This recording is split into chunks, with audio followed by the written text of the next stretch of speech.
Hello बच्चों, मेरा नाम है कल्पना और आप देख रहे हैं हेरी क्लासेस का यूट्यूब चैनल, जहां पर हम चर्चा करेंगे 10th क्लास के साइंस विषय की फर्स्ट चैप्टर रासायनिक अभिक्रिया एवं समीकरण। तो पहले मैं आपको बता देती हूँ कि विज्ञान किसे कहते हैं। हम विज्ञान पढ़ने जा रहे हैं तो हमें वही पता नहीं है कि विज्ञान किसे कहते हैं। तो मैं आपको बता देती हूँ विज्ञान किसे कहते हैं। प्रकृति में उपस्थित क्रमबद्ध व सुव्यवस्थित ज्ञान को ही विज्ञान कहते हैं। यानी कि विज्ञान का अर्थ होता है जानना, किसी भी चीज को जानना। किसी की किताब है, कोई पेन है, इसको जानना क्या कहलाता है? विज्ञान कहलाता है। उसका अर्थ होता है विज्ञान। तो चलिए हम फर्स्ट चैप्टर के बारे में चर्चा करते हैं। हमारे पाठ का नाम है रासायनिक अभिक्रिया एवं समीकरण। तो रासायनिक समीकरण क्या कहलाता है? किसी रासायनिक अभिक्रिया को, अभिकारकों एवं उत्पाद के प्रतीकों व रासायनिक सूत्रों का प्रयोग करके प्रदर्शित करना रासायनिक समीकरण कहलाता है। जैसे जिंक ऑक्साइड की अभिक्रिया हमने सल्फ्यूरिक अम्ल के साथ कराई तो हमें उत्पाद के रूप में मिला जिंक सल्फेट प्लस हाइड्रोजन के 2 अणु प्राप्त हुए हैं। तो रासायनिक समीकरण किसे कहते हैं? किसी रासायनिक अभिक्रिया को, अभिकारकों एवं उत्पाद के प्रतीकों व रासायनिक सूत्रों का प्रयोग करके प्रदर्शित करना रासायनिक समीकरण कहलाता है। तो अब हम देखते हैं कि अभिकारक एवं उत्पाद होता क्या है। तो मैं बताती हूँ आपको कि अभिकारक और उत्पाद क्या होता है। तो अभिकारक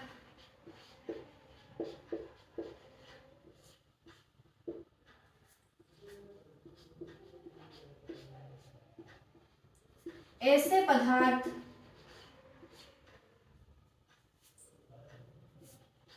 जो रासायनिक अभिक्रिया में भाग लेते हैं,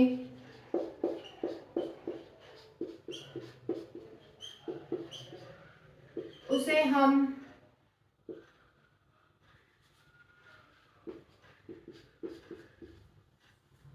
अभिकारक कहते हैं।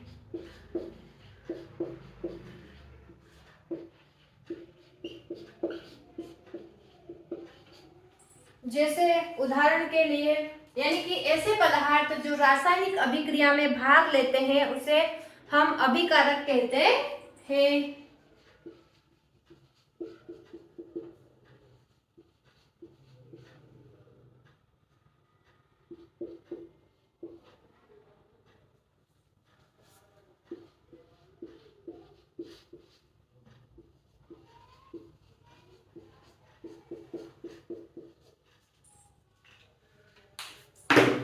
हमारा जो इधर वाला हिस्सा है ये हमारा अभिकारक कहलाता है। यानी कि इसने अभिक्रिया में भाग लिया है, इन दोनों ने अभिक्रिया में भाग लिए जब जाके हमारा उत्पाद बना है।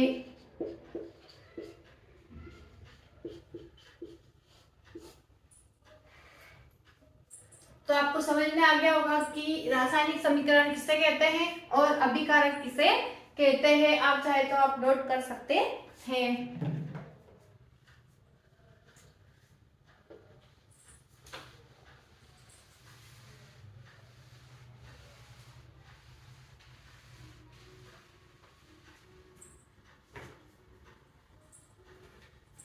दूसरे नंबर पे हमारा उत्पाद।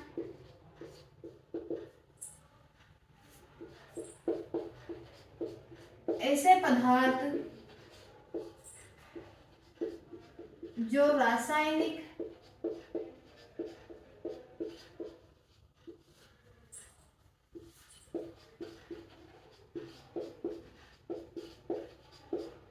अभिक्रिया के संपूर्ण होने पर प्राप्त होते हैं उसे हम उत्पाद कहते हैं। जैसे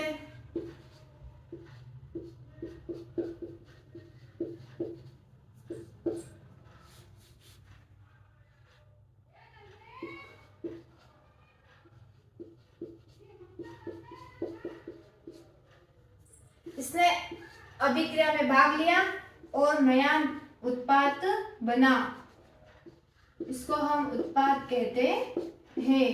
जो बनने वाला पदार्थ उत्पाद कहलाता है। तो अभिकारक कैसे कहते हैं? ऐसे पदार्थ जो रासायनिक अभिक्रिया में भाग लेते हैं उसे हम अभिकारक कहते हैं, और ऐसे पदार्थ जो हम रासायनिक अभिक्रिया के संपूर्ण होने पर प्राप्त होते हैं उसे हम उत्पाद कहते हैं। तो चलिए अब हम परिवर्तन के बारे में बात करते हैं कि परिवर्तन क्या होता है।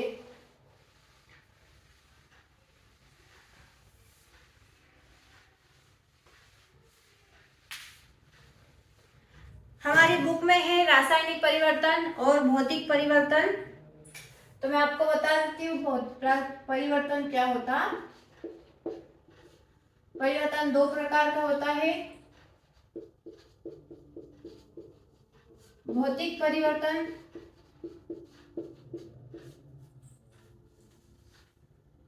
और रासायनिक परिवर्तन।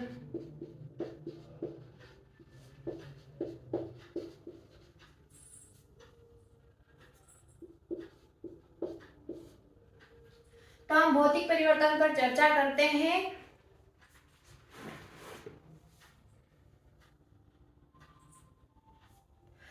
ऐसे पदार्थ जो वस्तुओं के गुणों में कुछ समय के लिए परिवर्तन तो होता है लेकिन कोई नया पदार्थ नहीं बनता है, उसे हम भौतिक परिवर्तन कहते हैं। या फिर ऐसा परिवर्तन जिसमें वस्तुओं के गुणों में कुछ समय के लिए परिवर्तन होता है लेकिन कोई नया पदार्थ नहीं बनता है, उसे हम भौतिक परिवर्तन कहते हैं। जैसे कि जल की अवस्था में हम उसको पानी को फ्रिज में रख देते हैं तो बर्फ बन जाता है थोड़ी देर के लिए, लेकिन कोई नया पदार्थ नहीं बनता है, तो हम उसे भौतिक परिवर्तन कह सकते हैं। अब हम बताते हैं रासायनिक परिवर्तन। तो ऐसा परिवर्तन जिसमें कोई नया पदार्थ या यौगिक बनता है उसे हम रासायनिक समीकरण कहते हैं। जैसे दूध से दही बनना रासायनिक परिवर्तन कहलाता है। हम परिवर्तन के बारे में बात कर रहे थे। परिवर्तन दो प्रकार का होता है, पहला होता है भौतिक परिवर्तन और दूसरा होता है रासायनिक परिवर्तन।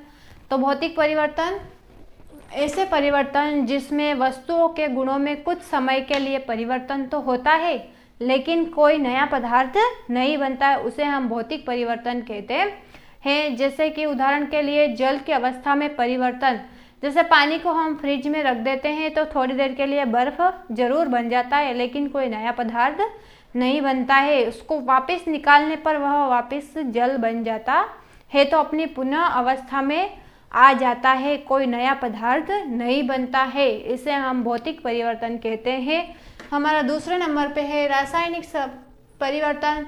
तो ऐसा परिवर्तन जिसमें नया पदार्थ या नया यौगिक का निर्माण होता है उसे हम रासायनिक परिवर्तन कहते हैं। जैसे उदाहरण के लिए दूध से दही बनना,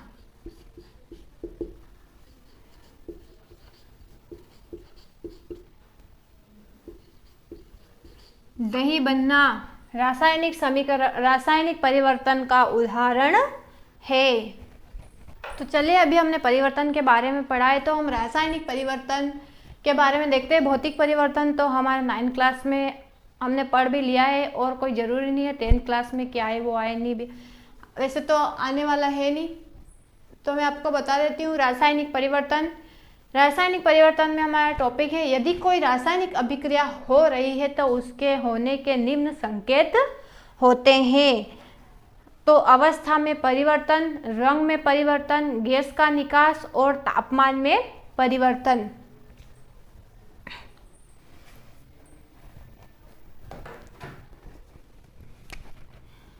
पहला है अवस्था में परिवर्तन,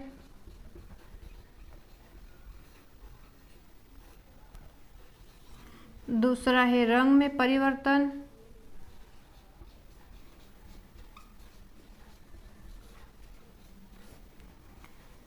तीसरा है गैस का निकास,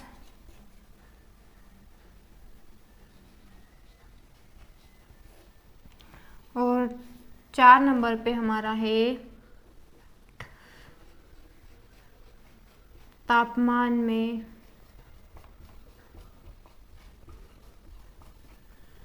परिवर्तन।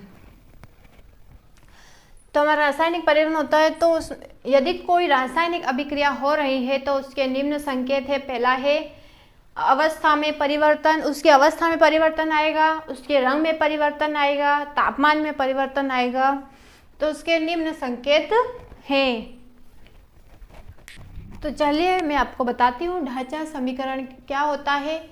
यदि रासायनिक समीकरणों में अभिकारक एवं उत्पाद को संतुलित नहीं किया जाता है उसे हम ढांचा समीकरण कहते हैं। यानी किसी भी अभिकारक और उत्पाद को संतुलित नहीं किया होता है तो उसे हम ढांचा समीकरण कहते हैं।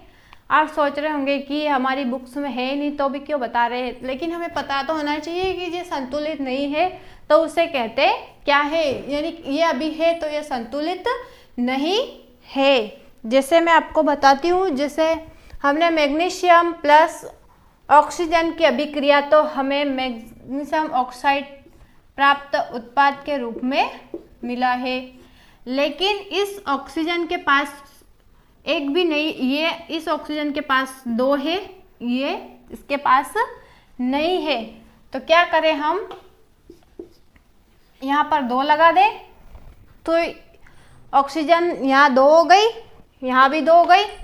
अब हम यहाँ तो मैग्नीशियम एक ही है, यहाँ मैग्नीशियम 2 है, तो हम क्या करेंगे, यहाँ पर भी 2 लगा देंगे तो ये हमारी समीकरण क्या हो गई, संतुलित हो गई।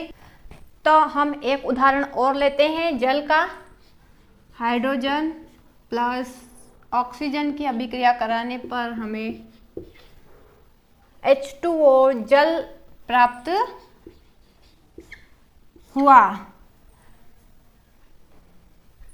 ठीक है, तो ये हमारी ढांचा समीकरण कहलाता है। ये संतुलित समीकरण है और ये हमारी संतुलित की हुई समीकरण नहीं है, तो उसे हम ढांचा समीकरण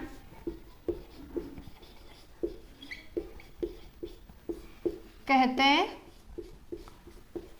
हैं। यानी कि अभिकारक और उत्पाद को संतुलित नहीं किया गया हो उसे हम ढांचा समीकरण कहते हैं। तो अभी हमने रासायनिक समीकरण संतुलित समीकरण के बारे में पढ़ा था। ढांचा समीकरण संतुलित करना क्यों आवश्यक है, तो हमने एक सवाल किया है, आखिर रासायनिक समीकरण को संतुलित क्यों करें। क्योंकि द्रव्यमान संरक्षण नियम के अनुसार किसी भी रासायनिक अभिक्रिया में द्रव्यमान का न तो विनाश होता है और ना ही निर्माण होता है। अर्थात किसी भी रासायनिक अभिक्रिया में उत्पाद तत्वों का कुल द्रव्यमान अभिकारक तत्वों के कुल द्रव्यमान के बराबर होता है। जैसे कि हमने जल का H2 का लिया, O2 का, तो हमें जल प्राप्त हुआ H2O। तो ये समीकरण हमारी संतुलित नहीं है। यहाँ ऑक्सीजन 2 है, यहाँ ऑक्सीजन 1 ही है, तो हम क्या करेंगे, 2 लगा देंगे तो ये हमारी बराबर हो गई, ऑक्सीजन की 2 हो गई। और यहाँ पर हाइड्रोजन 2 है, यहाँ पर हाइड्रोजन 4 है, तो हम यहाँ पर भी 2 लगा देंगे तो ये हमारी समीकरण संतुलित हो जाएगी। हम एक उदाहरण और लेते हैं।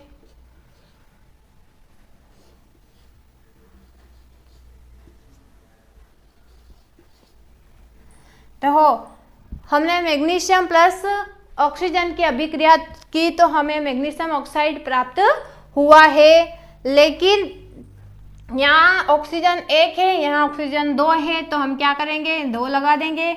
तो ये हमारी ऑक्सीजन के 2 अणु तो हो गए, लेकिन मैग्नीशियम के 2 नहीं हुए, तो हम 2 यहाँ पर भी लगा देंगे तो ये हमारी समीकरण संतुलित हो जाएगी। इसलिए हमें रासायनिक समीकरण को संतुलित करना आवश्यक हे